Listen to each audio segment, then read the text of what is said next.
What is up, and welcome back to another horrific recap where we'll take a look at some of the spooky going-ons from last week. But before we do that, I want to play a game. And here's the question that needs an answer. The Michael Myers mask in Halloween was created using a mask resembling what actor? Leave your answer in the comments, where all answers, right, wrong, or just weird, are accepted.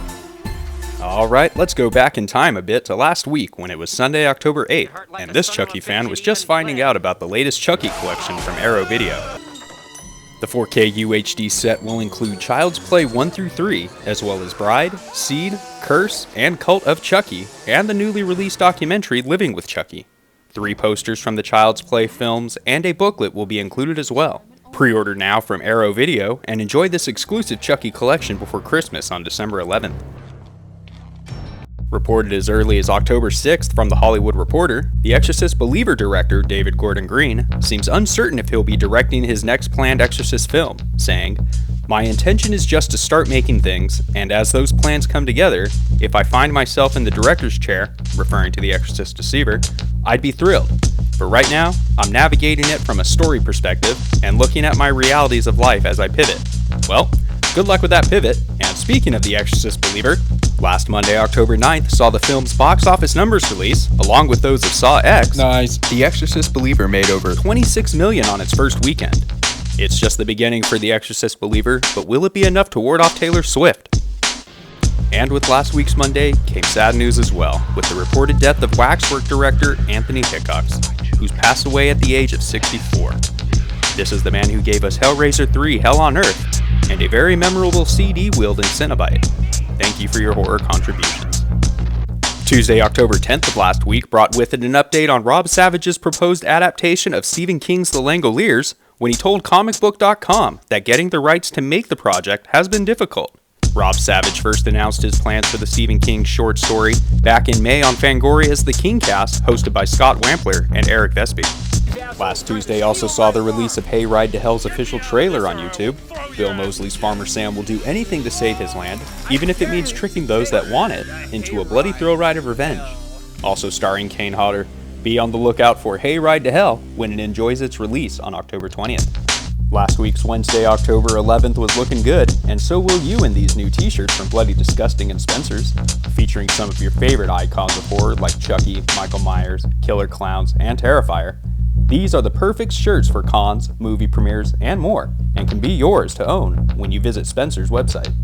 Once you're done surfing the web for those t-shirts, be sure to check out the official trailer for Deep Fear, just released to YouTube last Wednesday.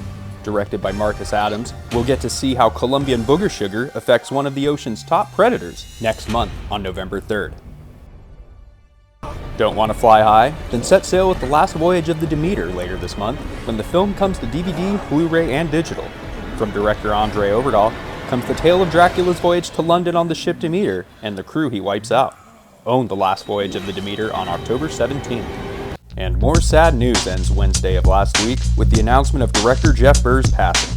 He had his hands in multiple horror franchises such as Texas Chainsaw Massacre, Puppet Master, The Stepfather, even Pumpkinhead.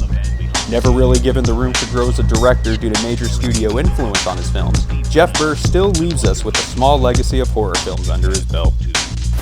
Last Thursday, October 12th, saw the Netflix debut of the much-anticipated The Fall of the House of Usher, the latest in horror from a man that does it well, Mike Flanagan. I went in with little knowledge on this miniseries, and I had no intention of binge-watching the entire series either, but I did. I watched all 8 episodes when I should have been doing other things, and I don't regret it a bit. I'll be re-watching The Fall of the House of Usher again in the near future, probably before Christmas. Mike Flanagan wasn't the only one having a good day last Thursday, so was Miramax when they managed to nab the TV rights to Halloween, outbidding both A24 and Blumhouse. Partnered with Trancas International Films, Miramax can now expand on the Michael Myers lore, maybe in the form of a series of some kind. Speaking of expanding, Dead Island 2 brings more zombie-killing adventure to their story mode with the release of House, coming to consoles and PC next month on November 2nd. Good news for Walking Dead fans who attend New York Comic-Con, where they will get to see Melissa McBride's return to The Walking Dead when the season finale of The Walking Dead Daryl Dixon premieres at the event. It's no secret that Melissa McBride would be returning, but it is surprising to know she pops up in the first season, even if it is at the end. Look out for her on the second season premiere of The Walking Dead Daryl Dixon sometime next year. And with the end of Thursday came the beginning of one of the spookiest days this month, Friday the 13th, and breaking news coming straight from New York Comic Con saying another VHS film is in the works. I watched VHS 85, I liked VHS 85, and I'm excited for the next one, and I can't wait to see which directors hop on board. Last Friday, October 13th, saw some good horror drops, and here you have it, just released, featuring newly released horror like The Conference, Dark Harvest, John Carpenter's Suburban Screams, Disney's Goosebumps, Dear David, Ghosts of the Void, 15 Cameras, The Bellkeeper, The Elderly, and The Puppet Man. That was a lot of new scares last Friday the 13th, and the recap doesn't end there. But unfortunately, more bad news came last week on Saturday, October 14th, when the horror world was told about Piper Laurie's passing at the age of 91.